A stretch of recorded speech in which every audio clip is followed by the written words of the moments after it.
इस चैनल को और बेल आइकन को दबाइए लेटेस्ट वीडियो सबसे पहले देखने के लिए।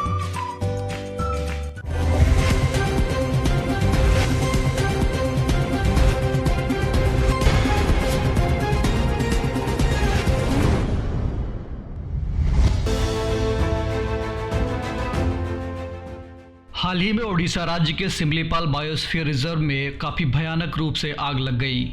इस आग ने करीब 1/3 पार्क को अपनी चपेट में ले लिया। आग पार्क के कुल 21 रेंजों में से 8 को अपने चपेट में ले चुकी है। आग को बुझाने का काम जारी है। डीएनएस में आज हम आपको सिमलीपाल बायोस्फीयर रिजर्व के बारे में बताएंगे और साथ ही समझेंगे इससे जुड़े कुछ अन्य महत्वपूर्ण पक्षों को भी। सिमली शब्द को ओडिशा में व्यापक रूप से पाए जाने वाले एक पेड़ सिमुल या सिल्क कॉटन के नाम से लिया गया है। ओडिशा के मयूरभंज जिले में स्थित सिमलीपाल बायोस्फीयर रिजर्व एक नेशनल पार्क और टाइगर रिजर्व भी है।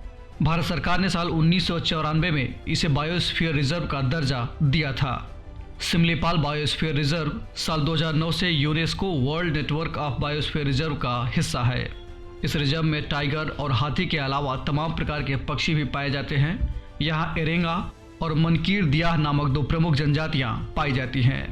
इस बायोस्फीयर रिजर्व में भयानक आग लगने की वजह से यहाँ की जैव विविधता को काफी नुकसान पहुँचा है। ओडिशा की राज्य सरकार ने आग के कारणों का पता लगाने और इसे जल्द नियंत्रित करने के निर्देश दिए हैं।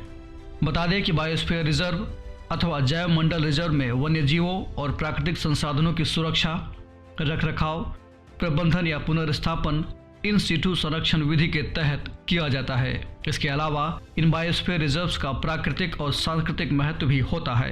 इन्हें 3 भागों में बांटा जाता है: कोर क्षेत्र, बफर क्षेत्र और संक्रमण क्षेत्र। कोर क्षेत्र काफी संवेदनशील होता है, यहाँ मानवीय गतिविधियों की अनुमति नहीं होती है। बफर क्षेत्र कोर क्षेत्र और संक्रमण क्षेत्र के बीच में स्थित होता है, यहाँ सिर्फ वैज्ञानिक अनुसंधान की अनुमति होती है। संक्रमण क्षेत्र बायोस्फीयर रिजर्व का सबसे बाहरी हिस्सा होता है, यहाँ आमतौर पर मानवीय गतिविधियों की अनुमति होती है। गौरतलब है कि 1986 में स्थापित नीलगिरी बायोस्फीयर रिजर्व भारत का पहला बायोस्फीयर रिजर्व था। यूनेस्को ने बायोस्फीयर रिजर्व की शुरुआत प्राकृतिक क्षेत्र में विकास और संरक्षण के बीच संघर्ष को कम करने के मकसद से की है।